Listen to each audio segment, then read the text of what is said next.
Did you know James Dean became one of the most famous actors ever, but he died before seeing his best movies? This sounds crazy, but it's true. Dean only made 3 films in his whole career. When he crashed his car in September 1955, only 1 movie had come out. His 2 most famous films, Rebel Without a Cause and Giant, were still being finished. He never got to see how much people loved them. But here's the weirdest part.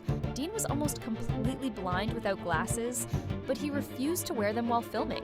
So he had to memorize where everything was on set before the cameras rolled.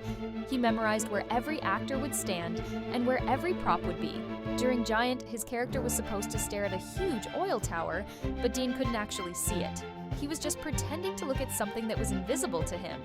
The man who became a legend for his intense stares was basically acting blind. His fame was built on movies he never knew were his.